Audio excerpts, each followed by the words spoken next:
पूरे युग विच वसदे होए पंजाबी ज़बान नाल प्यार करने वाले प्यारे मित्रों, एहसान बाजवा बाबा बाजवा चैनल तो एक नवी वीडियो लैके तुहाडी खिदमत हाज़र है। सलाम कबूल करो, जिउंदे रहो, खुश रहो। अल्लाह सोहणे नूं याद करिया करो, अपने अपने रंग विच सारिआं नूं याद करना हुंदा है। अज असी जिहड़ा जट्टां दे बारे च गलबात करते रहे हैं, तुहाडे नाल करते आ रहे हैं, उन्हां दे विचों एक जट्टां दे बारे च कुछ होर नतारे और उहदे बारे च तुहाडे नाल गल कर रहे हैं कि ये गल ध्यानयोग है कि ब्राह्मणां ने जात पात दे जिहड़े पवाड़े पा के रब दे बंदियां नूं 4 हिस्सिਆਂ विच वंड धरिया और उस वंड दे जिहड़े बुरे असरात ने अज तक भी मौजूद ने। कई कमले लोकी इस गल नूं जात पात समझ लैंदे ने कि जदों बंदा किसी अपने कबीले की गल करदा है, उहदी तारीख की गल करदा है ते उहनूं जात पात दा रौला बना के नौलन की कोशिश करते हैं। हालांकि गल इंज नहीं, गल ये सी कि इंसान एक सन, एक प्यो की औलाद सन। उहदे विचों ये ब्राह्मणां ने मतलब है कि ब्राह्मण शूदर क्षत्री ते वेश ये बना के ते इन्हां नूं 4 तबकिਆਂ दे विच वंड दिता और फिर इत्थों तक इन्हां कीता कि कुछ इंसानां नूं मतलब है कि इन्ना को भैड़ा आख दिता कि जिन्हां नूं दलत आखदे ने कि वह किते मत्थे लग जाण हिंदुआं दे ते जनाब उन्हां नूं आंदे ने, मारदे ने, उन्हां नाल भैड़ा सलूक करदे ने, चुल्हे चौंके च नहीं वड़न देंदे। तो ये गल जिहड़ी है, इस गल नूं पुराने वेलिਆਂ तो जट नहीं सन मनदे। वो आंदे सन कि सारे इंसान बराबर ने, अल्लाह की मखलूक जिहड़ी है बराबर है। चंगा भैड़ा काम करन वाला बंदा चंगा भैड़ा हो सकता है, लेकिन उहदा जिहड़ा जम्मन, उहदा दुनिया च आउण, उस बुनियाद ते उहदे तो नफरत नहीं करनी चाहिए। इंजी उन्हां रस्मां रीतां ते खूनी कुर्बानियां दे जिहड़े ये पखंड बनाए सन ब्राह्मणां ने, उन्हां दे तहत ते इंज तक इत्थों तकर भी जम्मण मरण ते शादी विआह दियां फजूल खर्चियां दी ये जिहड़ी मत सदियां तो लुकाई नूं इन्हां ब्राह्मणां ने दित्ती होई सी। हाँ जी, वो वेले दा कानून ही बन गया और उत्थे जात ते कीदियां दे सारे इक्को जिहा उन्हां ने लागू करता, क्योंकि उन्हां तो उन्हां नूं फायदा पड़दा सी। जिहड़ियां भी कुर्बानियां करदे सन लोकी, कुर्बानी जो लै जाते सन और नजराने भी वो लै जाते सन, तो इस वास्ते उन्होंने उन्हां ते लागू किया होया सी। अते जदों इशू गोशन ने सन ईस्वी के मुढ़ बजण मगरों किताब लिखी तो आख्या भी ब्राह्मण एक जात पक्कों तो मुक गए ने अते चतरूनियां यानी 4 जातां की थां हुण इक्को जात यानी एका वर्ना रह गई है कि वो जिहड़ा पवाड़ा पा गए सन। वो मतलब ये है कि उन्होंने वो चलदा पिया। सोचण वाली गल है कि ये सारियां बंदां हिंद सिंध दे रवायती समाजी सियासी अते मजहबी निज़ाम दे उल्ट सन। ये जिहड़ियां ब्राह्मणां ने रवायतां पाईयां और उन्होंने पा के ते लोकां नूं वंडिया 4 हिस्सां दे विच, और अज भी ब्राह्मण जिहड़ा वो नफरत दे बी दा घेरा उंज ही करदा जा रहा है। उस जमाने में कोई भी हिंदी खानदान इस आदतां हिंदी रवायतां की उलंघना नहीं सी कर सकता। इहो जिहा काम बस परदेसों परत्या जटां दा मोर कबीला ही करता सी। मतलब ये है कि इन्हां ब्राह्मणां दे सामने कोई उच्चा साह नहीं सी लै सकदा। जो इन्हां कानून बनाए सन उहदे उत्तों जिहड़ा उहदी उलंघना करदा सी उहनूं सज़ावां दित्तियां जांदियां सन, उहनूं मारिया जांदा सी। लेकिन जट जिहड़े ने इन्हां ने जिहड़े काफ़ी सदियां उधर जाके परदेस वाल वसदे रहे तो उतों परते तो उन्हां दे विचों जिहड़ा मोर खानदान सी उन्हें इस गल की मनाही की कि सानूं ये गल वारा नहीं खांदी।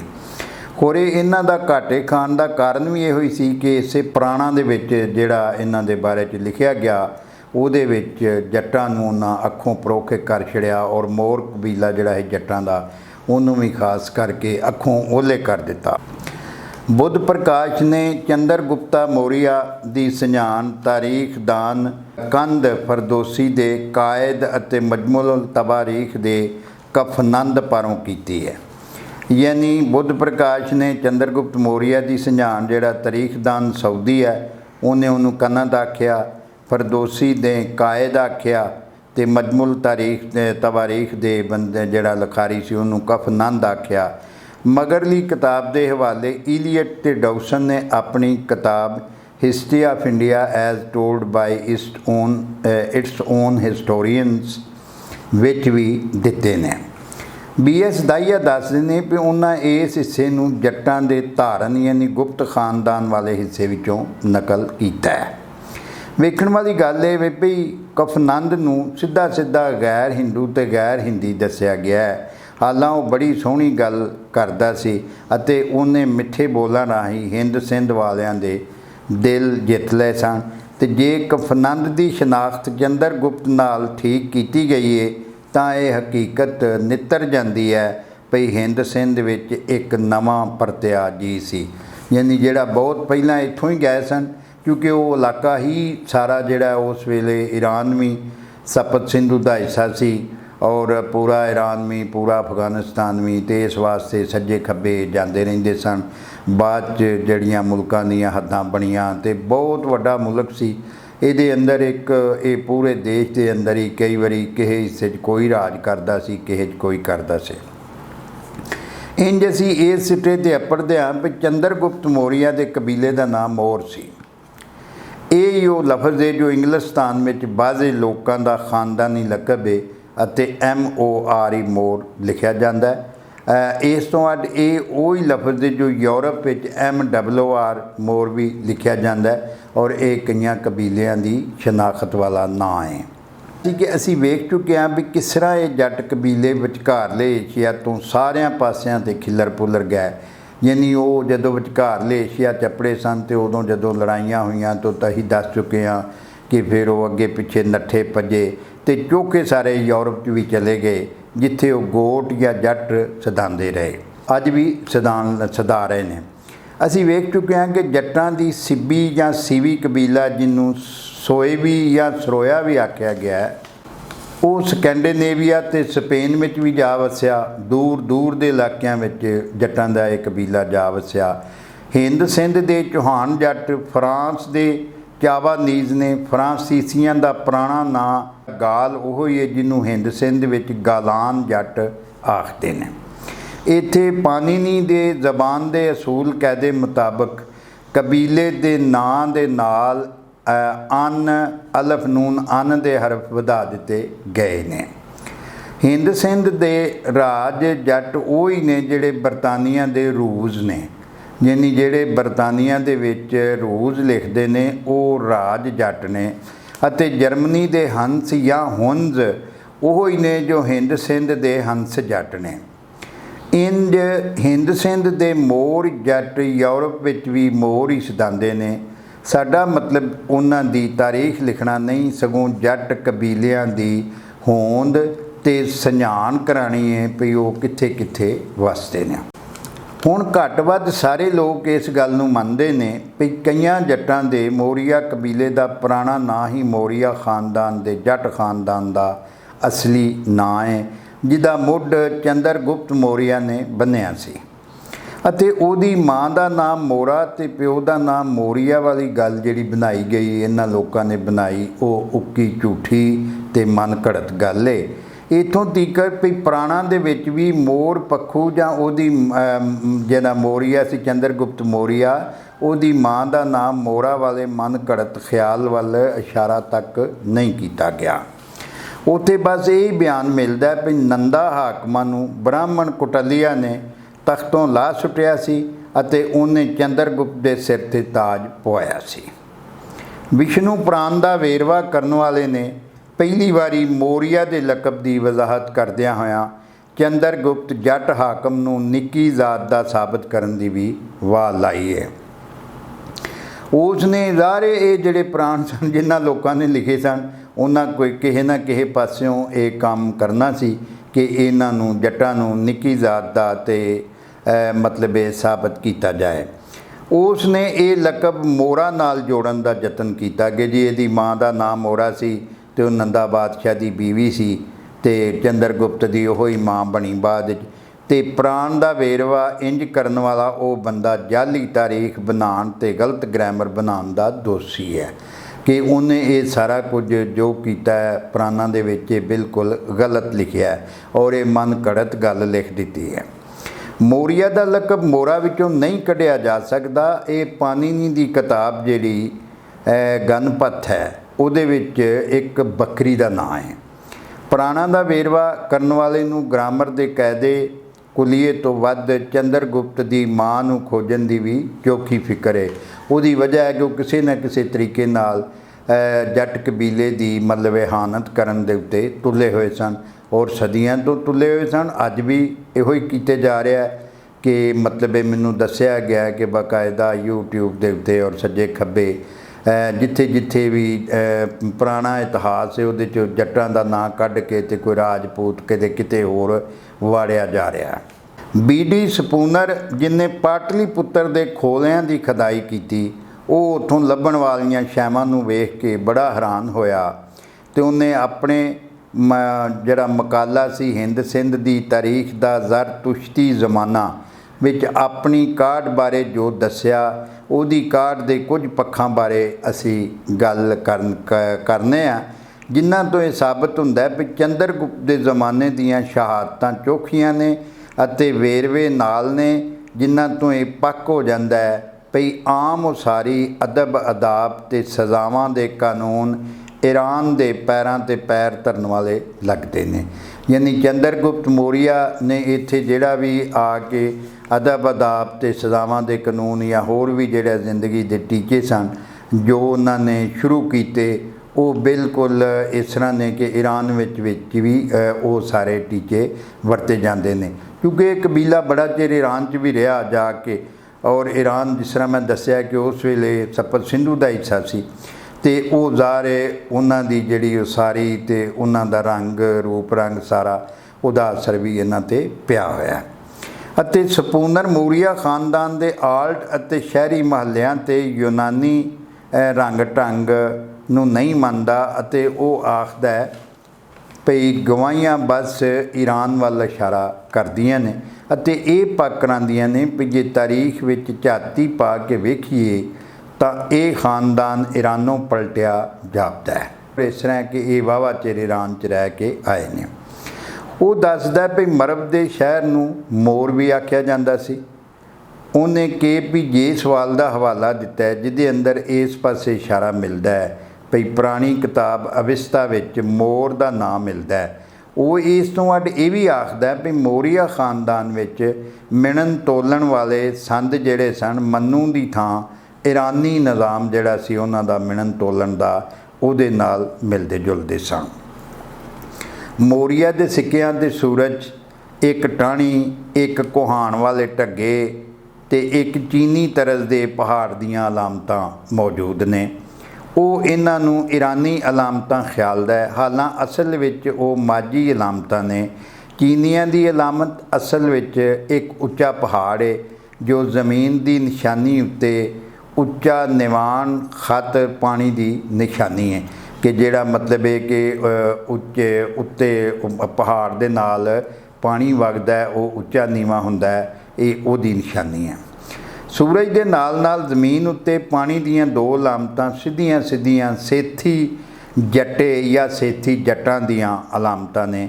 ਇਸ ਬਾਰੇ ਵਿੱਚ ਸਬੂਨ ਅਸਵਦ ਸਮੁੰਦਰ ਤੇ ਸੇਥੀਆਂ ਦੇ ਖਿਲਾਫ ਦਾਰਾ ਦੇ ਹਮਲਿਆਂ ਨੂੰ ਜ਼ਿਹਨ ਵਿੱਚ ਰੱਖ ਲੈਣਾ ਚਾਹੀਦਾ ਹੈ ਕਿ ਇਹ ਜਿਹੜਾ ਅਸਵਦ ਸਮੁੰਦਰ ਦਾ ਸੀ ਤੇ ਇਲਾਕਾ ਤੇ ਉਹ ਸੇਥੀਆਂ ਦੇ ਖਿਲਾਫ ਜਦੋਂ ਦਾਰੇ ਨੇ ਚੜ੍ਹਾਈ ਕੀਤੀ ਤਾਂ ਉਸ ਵੇਲੇ ਫਿਰ ਇਹ ਨੱਠੇ ਸੱਜੇ ਖੱਬੇ, ਉਸ ਗੱਲ ਨੂੰ ਜ਼ਿਹਨ 'ਚ ਰੱਖਣਾ ਚਾਹੀਦਾ। ਉਸ ਵੇਲੇ ਵੀ ਸੇਥੀ ਹਾਕਮਾਂ ਨੇ ਸੂਰਜ ਦੇਵਤਾ ਦੀ ਕਸਮ ਖਾਧੀ ਸੀ ਤੇ ਜ਼ਮੀਨ ਅਤੇ ਪਾਣੀ ਦੇਣ ਤੋਂ ਨਾ ਕਰ ਦਿੱਤੀ ਸੀ ਕਿ ਉਹਨਾਂ ਕਿਹਾ ਕਿ ਅਸੀਂ ਆਪਣੀ ਧਰਤੀ ਔਰ ਆਪਣਾ ਪਾਣੀ ਕਿਸੇ ਨੂੰ ਨਹੀਂ ਦੇ ਸਕਦੇ। ਇੰਜ ਇਸ ਵੇਲੇ ਦੇ ਹਿੰਦੀ ਜੱਟਾਂ ਦੀ ਜ਼ੁਬਾਨ ਵਿੱਚ ਧਰਤੀ ਤੇ ਪਾਣੀ ਦੀ ਰਵਾਇਤ ਪੁਰਾਣੇ ਵੇਲਿਆਂ ਤੋਂ ਟੁਰੀ ਲੱਗੀ ਆਉਂਦੀ ਹੈ। ਅੱਜ ਵੀ ਜਿਹੜੇ ਜੱਟ ਨੇ ਉਹ ਧਰਤੀ ਮਾਂ ਇਹਨੂੰ ਆਖਦੇ ਨੇ ਕਿਉਂਕਿ ਇਹਦੇ 'ਚੋਂ ਅਨਾਜ ਪੈਦਾ ਹੁੰਦਾ ਹੈ, ਸਾਰੀ ਦੁਨੀਆ ਖਾਂਦੀ ਹੈ ਔਰ ਧਰਤੀ ਦਾ ਜੱਟ ਜਿਹੜਾ ਬੜਾ ਸਤਿਕਾਰ ਕਰਦਾ ਹੈ ਆ ਜ਼ਮੀਨ ਤੋਂ ਵਹਿੰਦੇ ਉਹਨਾਂ ਕਿ ਜੱਟ ਕਬੀਲੇ ਆਪਸ 'ਚ ਲੜ ਲੜ ਕੇ ਮਰ ਜਾਂਦੇ ਨੇ। ਉਹਦੀ ਵਜ੍ਹਾ ਇਹ ਵੇ ਕਿ ਇਹਨਾਂ ਦਾ ਜ਼ਮੀਨ ਨਾਲ ਤੇ ਪਾਣੀ ਨਾਲ ਬਹੁਤ ਜ਼ਿਆਦਾ ਪਿਆਰ ਹੈ। ਜੱਟਾਂ ਕਬੀਲਿਆਂ ਦੀਆਂ ਬਹੁਤੀਆਂ ਜੰਗਾਂ ਹੁਣ ਤੱਕ ਜਿੰਨੀਆਂ ਵੀ ਹੋਈਆਂ ਨੇ ਉਹ ਪਾਣੀ ਦੇ ਸੋਮਿਆਂ ਦੇ ਕਬਜ਼ੇ ਕਰਨ ਤੋਂ ਔਰ ਜ਼ਮੀਨ 'ਤੇ ਕਬਜ਼ੇ ਕਰਨ ਤੋਂ ਹੁੰਦੀਆਂ ਨੇ। ਔਰ ਇਹ ਜੱਟਾਂ ਦੀ ਰਵਾਇਤ ਜਿਹੜੀ ਹੈ ਪੁਰਾਣੀ ਤੁਰੀ ਲੱਗੀ ਹੁੰਦੀ ਹੈ। ਸਾਨੂੰ ਇਹ ਵੀ ਚੇਤੇ ਰੱਖਣਾ ਚਾਹੀਦਾ ਹੈ ਭਈ ਮਲਕਾ ਤੋਮੀਰਸ ਨੇ ਵੀ ਸੂਰਜ ਦੇਵਤਾ ਦੀ ਸਹੁੰ ਖਾਧੀ ਸੀ ਭਈ ਉਹ ਕਹਿ ਖਿਸਰੋ ਆਜ਼ਮ ਨੂੰ ਖੂਨ ਦਾ ਪਿਆਲਾ ਪਿਆਏਗੀ। ਰੁੱਖ ਦੀ ਟਾਹਣੀ ਭੋਏ ਦੇ ਉਪਜਾਊ ਹੋਣ ਯਾਨੀ ਚੰਗੀ ਫਸਲ ਪੈਦਾ ਕਰਨ ਵਾਲੀ ਜ਼ਮੀਨ ਹੋਣ ਦੀ ਅਤੇ ਚੰਗੀ ਫਸਲ ਦੇਣ ਦੀ ਅਲਾਮਤ ਹੈ, ਜੋ ਕਿ ਜੱਟਾਂ ਦਾ ਜਿਹੜਾ ਧੁਰੋਂ ਕੰਮਕਾਰ ਰਿਹਾ। ਇਸ ਲਈ ਮੋਰੀਆ ਜੱਟਾਂ ਦੇ ਮਤਲਬ ਇਹਨਾਂ ਦੀਆਂ ਜਿਹੜੀਆਂ ਸਿੱਕਿਆਂ ਦੇ ਉੱਤੇ ਬਣੀਆਂ ਇਹ ਅਲਾਮਤਾਂ ਪੁਰਾਣੇ ਸੇਥੀ ਜਾਂ ਮਾਝੀ ਅਲਾਮਤਾਂ ਨੇ। ਉਸ ਵੇਲੇ ਇਹ ਮਾਝੀ ਮਜ਼ਹਬ ਦੇ ਮੰਨਣ ਵਾਲੇ ਸਨ ਅਤੇ ਇਹਦੇ ਵਿੱਚ ਕੋਈ ਸ਼ੱਕ ਨਹੀਂ ਕਿ ਮਾਝੀ ਅਤੇ ਈਰਾਨੀ ਰਸਮਾਂ ਵਿੱਚ ਬੜੀ ਗੂੜੀ ਸਾਂਝ ਸੀ। ਇਹੋ ਕਾਰਨ ਨੇ ਵੀ ਦਾਰਾ ਦੇ ਰਾਜ ਵਿੱਚ ਮਾਝੀ ਮਜ਼ਹਬ ਨੂੰ ਜ਼ਰਤੁਸ਼ਤਾਂ ਦੇ ਮਜ਼ਹਬ ਤੋਂ ਬਚਾਉਣ ਲਈ ਆਜ਼ਾਦੀ ਦੀ ਜੰਗ ਲੜੀ ਗਈ ਸੀ। ਮਾਝੀ ਬੜੇ ਹੀ ਪੁਰਾਣੇ ਪ੍ਰੋਤ ਨੇ, ਜਿਸ ਤਰ੍ਹਾਂ ਉਹਨਾਂ ਨੂੰ ਯਸਨਾ ਵਿੱਚ ਦੱਸਿਆ ਗਿਆ। ਉਹਨਾਂ ਦੀ ਸਝਾਨ ਅਤੇ ਪੁਰਾਣੇ ਆਇਰਿਸ਼ ਮੱਗ ਤੇ ਗਾਥਾਂ ਦੇ ਮਗੂਸ ਜਾਂ ਬਰਾਈ ਤੋਂ ਡੱਕਣ ਲੱਗਿਆ ਬਾਂਹ ਬੇਲੀ ਬਣਨ ਵਾਲਾ ਅਤੇ ਜੋ ਪ੍ਰੋਤਾਂ ਦੇ ਨੱਠ ਆਖੇ ਲੱਗਦਾ ਇਹ ਇਸ ਪਰ ਉਹਨਾਂ ਦੀ ਸਝਾਨ ਹੁੰਦੀ ਸੀ। ਗੱਲ ਸਮਝ ਆ ਜਾਂਦੀ ਹੈ ਕਿ ਮਾਝੀ ਮਜ਼ਹਬ ਦੇ ਮੰਨਣ ਵਾਲੇ ਗੋਮਤ ਨੇ ਈਰਾਨੀਆਂ ਦੇ ਮਜ਼ਹਬੀ ਆਸ਼ਰਮ ਤਬਾਹ ਕਰ ਦਿੱਤੇ, ਜਿਨ੍ਹਾਂ ਨੂੰ ਦਾਰਾ ਨੇ ਪਰਤ ਕੇ ਉਸਾਰਿਆ। ਜੇ ਉਸ ਵੇਲੇ ਮਾਝੀ ਜ਼ਰਤੁਸ਼ਤ ਦੇ ਮੰਨਣ ਵਾਲੇ ਹੁੰਦੇ ਤਾਂ ਉਹਨਾਂ ਇੰਨੀਆਂ ਹੀ ਮਜ਼ਹਬੀ ਥਾਵਾਂ ਨੂੰ ਬਰਬਾਦ ਕਰਨ ਦੀ ਵਲਾ ਉਹਨਾਂ ਨੂੰ ਕੀ ਤੁਕ ਬਣਦੀ ਸੀ। ਇਸ ਵਾਸਤੇ ਉਹ ਉਹਦੇ ਮੁਖਾਲਫ ਸਨ ਔਰ ਉਹਦੇ ਮਜ਼ਹਬ ਨੂੰ ਨਹੀਂ ਸਨ ਮੰਨਦੇ। ਇਸ ਤੋਂ ਸਾਬਤ ਹੋ ਜਾਂਦਾ ਕਿ ਮਾਝੀ ਮਜ਼ਹਬ ਜ਼ਰਤੁਸ਼ਤ ਤੋਂ ਵੱਖਰਾ ਮਜ਼ਹਬ ਸੀ। ਭਾਵੇਂ ਮਗਰੋਂ ਮਾਝੀ ਮਜ਼ਹਬ ਨੂੰ ਛੱਡ ਕੇ ਕੁਝ ਲੋਕ ਜ਼ਰਤੁਸ਼ਤ ਮਜ਼ਹਬ ਦੇ ਪ੍ਰਚਾਰਕ ਬਣ ਗਏ। ਸਾਡੇ ਲਈ ਇਹ ਗੱਲ ਧਿਆਨਯੋਗ ਹੈ ਭਈ ਪਾਰਸੀਆਂ ਦੀਆਂ ਰਵਾਇਤਾਂ ਸਾਬਤ ਕਰਦੀਆਂ ਨੇ ਭਈ ਜ਼ਰਤੁਸ਼ਤ ਨੇ ਆਪਣੇ ਅਕੀਦਿਆਂ ਦੇ ਪ੍ਰਚਾਰ ਸਭ ਤੋਂ ਪਹਿਲਾਂ ਆਪਣੇ ਤੁਰਾਨੀ ਸੱਜਣਾਂ ਦੇ ਨਾਲ ਸਾਹਮਣੇ ਕੀਤੇ ਸਨ। ਸ਼ਾਹ ਗੁਸ਼ਤਾਵਸਪ ਜਿਹੜਾ ਬਲਖ ਦਾ ਬਾਦਸ਼ਾਹ ਸੀ ਉਹ ਉਸ ਮਜ਼ਹਬ ਦਾ ਪਹਿਲਾ ਮੰਨਣ ਵਾਲਾ ਬਣ ਗਿਆ। ਅਰਜ਼ਨਤੂਨੀ ਜੋ ਉਸ ਵੇਲੇ ਈਰਾਨ ਦਾ ਹੁਕਮਰਾਨ ਸ਼ਾਹੀ ਜਮਾਤ ਸੀ, ਉਸ ਨੂੰ ਪੱਕੇ ਥਿੱਥੇ ਉਹਨਾਂ ਨੂੰ ਵੀ ਜੱਟ ਆਖਿਆ ਗਿਆ।